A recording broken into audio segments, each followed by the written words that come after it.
What we have here is the riveting tool. It has two ends. With one end you make the hole, and with the other end you attach the rivet. This is very handy, especially if you're only making a few holes or you want them to be really nice and not raggedy. Like with the drill, sometimes you get really raggedy edges. This makes really nice holes.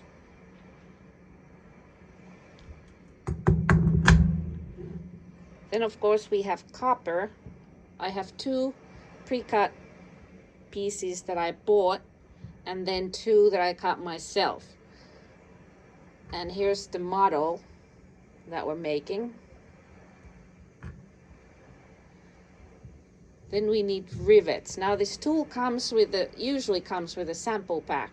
So you get different sizes, different metals. What we're going to use is the tiniest one. It's about 2 millimeters. It'll just hold these two layers of copper. I believe these are 24 and 26 gauge pieces, so they're relatively thin. You could also use this tool, which is excellent. It makes a divot on the metal so that you can guide either your drill bit or this riveting tool so exactly to the spot where you want. And you would want to mark your hole with something. I usually use a Sharpie. This little end, you can get a really exact spot. The point about getting that hole exactly in the middle of the piece, sometimes it's very important, other times not so much. Like this shape is more forgiving if you don't get it exactly in the middle than some other shapes. For example, this kind of shape, a half moon. This one used to have a pair, but because the hole was not in the middle, it ends up actually hanging crooked, and that is a problem. So it depends on the shape a little bit, but what I like to do these days is always measure it really carefully with your millimeters and try to get it as close as possible, because you don't want to be upset later when you worked on it hard and you've maybe put some finishes on it or colors or something, and then you realize it's hanging completely crooked. So I drew a line about where I want the hole to be. In this case, it's like 12 millimeters from the bottom, but now you want to get it in the center. So if you measure, you see it's 14 millimeters right there. So 14 divided by 2 is 7, right? So we try to find 7. So there's your spot. My punch tool is a Rennsteig, and this is adjustable. You can adjust the force that it uses. So you just align it with your mark. There's your divot.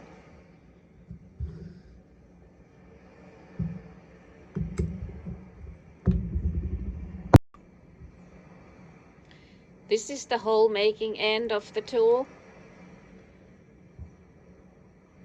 So it's really easy. You just align your copper piece and make sure when you start tightening it, it'll catch in that divot.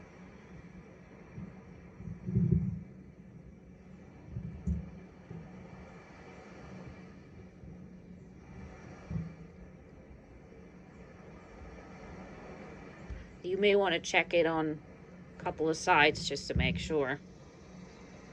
So then just turn. There it goes. There's your little copper piece that came out. Now you undo it just by unscrewing it. What I've noticed is if you let this copper piece to come right up here and you keep turning it, you'll end up with a scratch on the copper around circle. You usually don't want that, of course, so I would just hold it while you undo.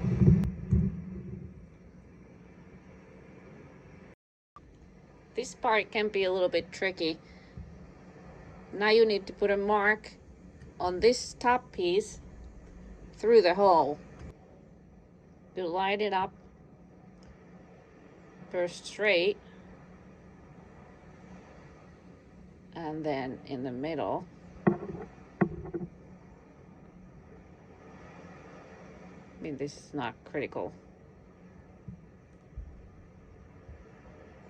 Let's put a divot to this one.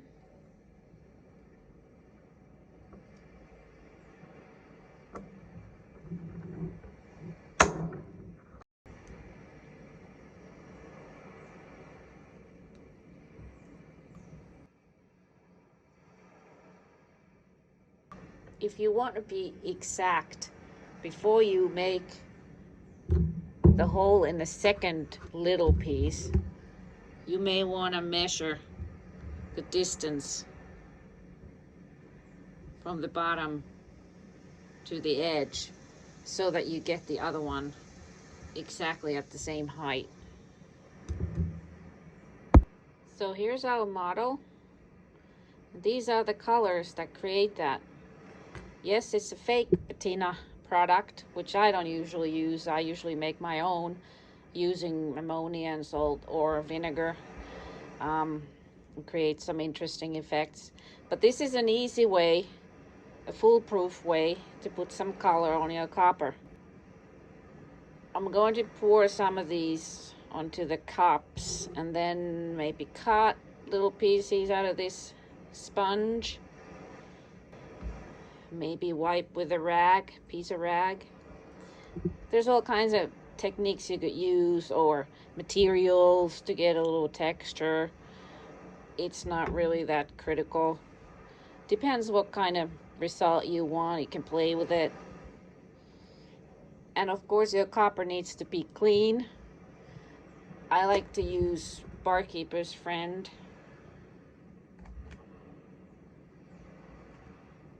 for cleaning, but any copper cleaner works, even just baking soda works. You just don't want any oils on it. And then I would use gloves to touch the copper after that, because you don't want skin oils on the copper. You really need to shake them.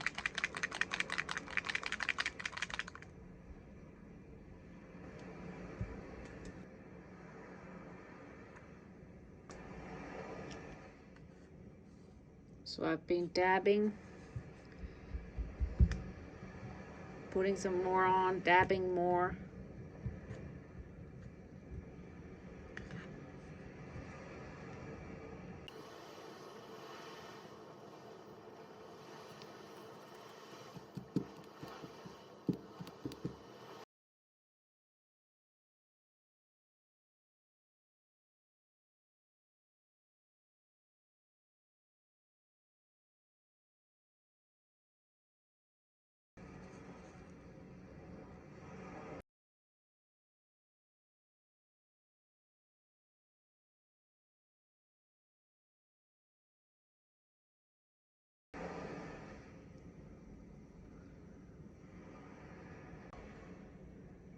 I want to do a little experiment and try steel wool on this piece now that it's pretty dry.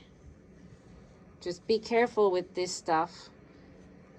Use paper or something that you can then wrap and throw out, because otherwise this stuff goes everywhere and you don't want it everywhere.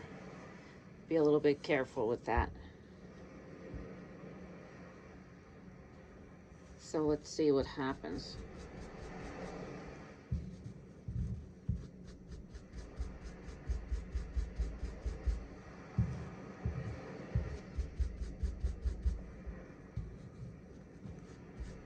that's kind of neat. If you do a little bit, you could get some of the copper showing.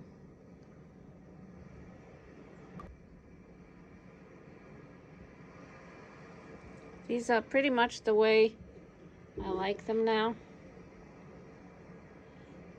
They're also, they dry very quickly.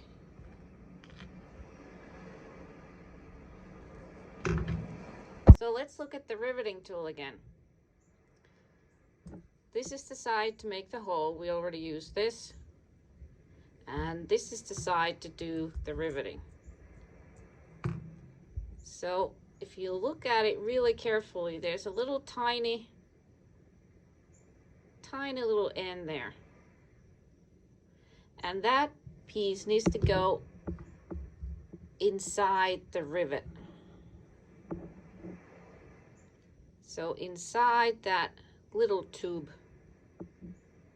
And the other side, the flat side, needs to be positioned right against this piece.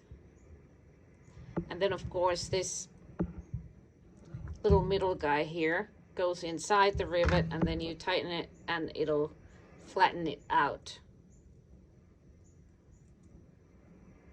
And it's pretty good because you can sort of tighten it just a little bit so that they hold, and you can look at the two pieces again, or how many ever you have, and check the positioning before you tighten it more. Now how tight it needs to be depends a little bit. I call it sort of almost finger tight, but not quite.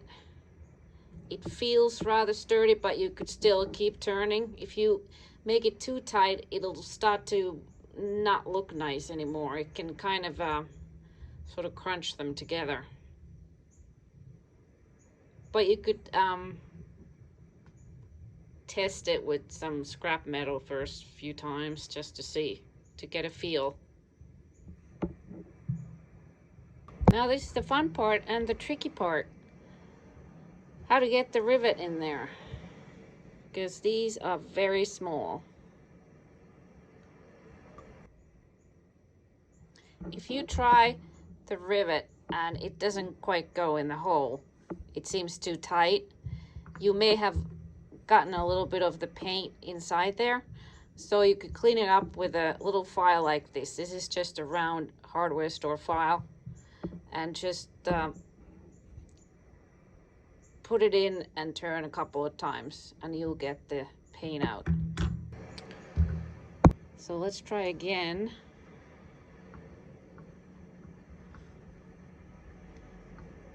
I have a very limited amount of patience, so this can be really taxing.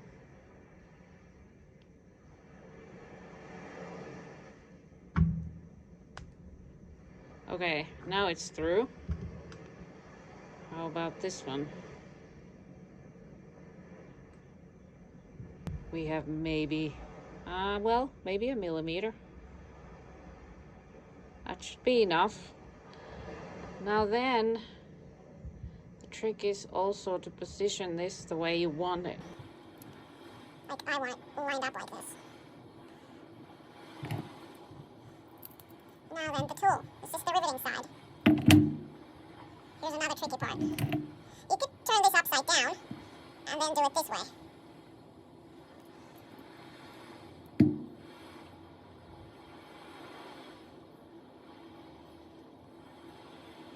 Lining this up can be tricky.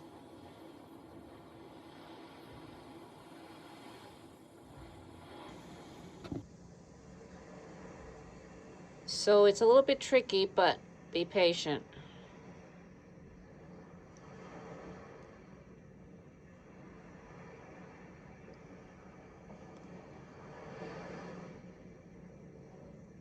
Now mine is sort of semi-tight here. Now it's wiggling all around. So now you gotta get it in the position that you actually want it to be.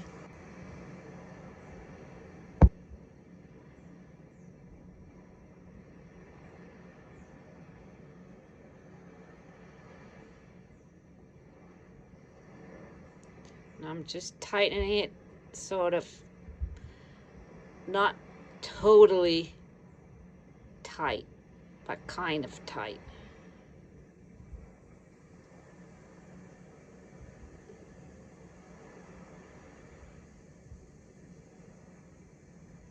Let's see what happened.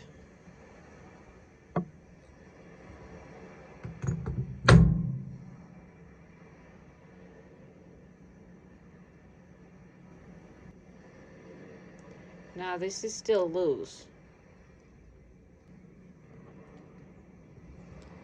So I'm yanking it tighter.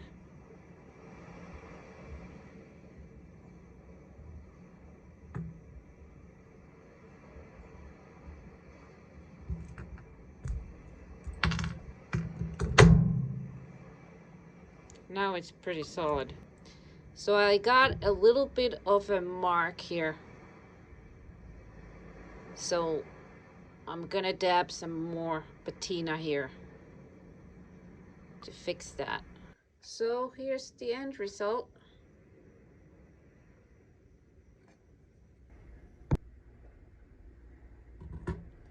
The left one is a little bit off. Not terrible, but not perfect. I still like my original ones better. The coloring is a little more fun. But you try your own and make it the way you like it.